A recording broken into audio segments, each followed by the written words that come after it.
you'd be in the hospital for a long stretch, not prison. He bared his huge teeth at her. How about right now? You're tough when your enemy is restrained, aren't you? Seriously, Sasquatch, no one is that stupid. She rolled her eyes. If we didn't want you alive, we'd simply kill you, not give you the chance to go out fighting. So, is there anything you want to tell me? He gave as much of a shrug as his restraints would allow. They had locked his forearms and biceps to the arms of the chair and bound his chest to the back, while his thighs were strapped to the seat. The chain that connected the shackles on his feet was attached to a hard point in the floor. The food's okay, but the company's lousy. It's not quite a fancy hotel, but it's fairly cushy. You must feel special having brought in the toughest guy in the place. Diana laughed and patted him on the head. The convict strained to reach her with his teeth. You're merely an average, everyday thug, buddy. Don't worry, though. I'll do my best to send you friends who are actual threats. Maybe you can learn something before you get out of here. She snapped her fingers. Oh, wait, that's right. You'll never get out of here. Once we had your information, digging into back cases showed what a bad boy you've been. His grin was both vicious and unrepentant. I have had a colorful life. All self-defense, though. She stared pointedly at his bulging muscles and vented a prolonged sigh. Right, that's what it was. He laughed again, and Diana had to smile. He was a scumbag, but she'd met worse. His offenses were all against other criminals, as far as the text could tell, which was a point in his favor.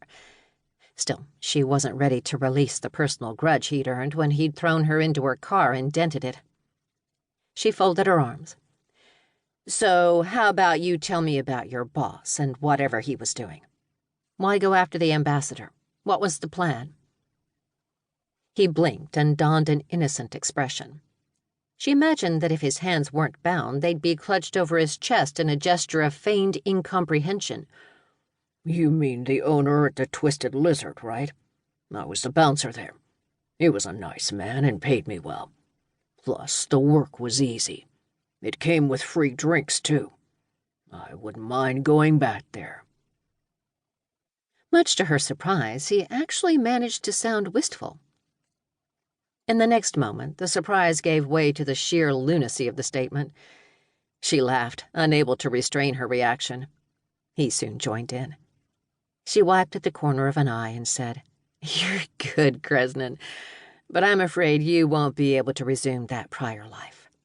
Your boss is dead, and your alleged place of employment coincidentally burned down shortly after you failed to abduct the ambassador.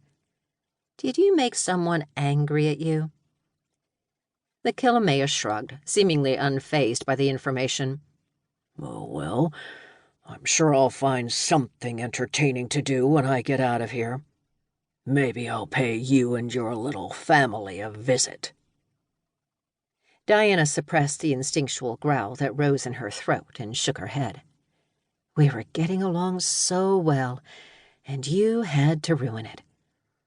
Remember what happened the last time you threatened my family? It didn't go so well for you, did it? She raised her index finger, and a jolt of electricity surged through the chair, drawing an angry curse from the prisoner. That shock is only level 1. Imagine if we took it to 10. And ours is special. It goes to 11. Do you think you're tough enough to handle it? Would you like to give it a shot? The giant was far more annoyed than hurt. He hissed through clenched teeth. Bring it, bitch. She sighed. I knew you wouldn't be reasonable about this, but we all thought it was worth a try. Her voice adopted a sing-song tone. Oh, Bryant! The sound of the door unlatching echoed through the Spartan room, and her boss entered. He looked serious and official in a tie and suit that hugged his frame. The man was the very picture of a government agent on the rise. His brown hair had been carefully combed to the side to reveal more of his narrow face. If she'd met him now for the first time, she might even have believed he wasn't the chucklehead she knew him to be. He crossed the intervening space to stand beside her and gestured at the Kilomea. Is this one?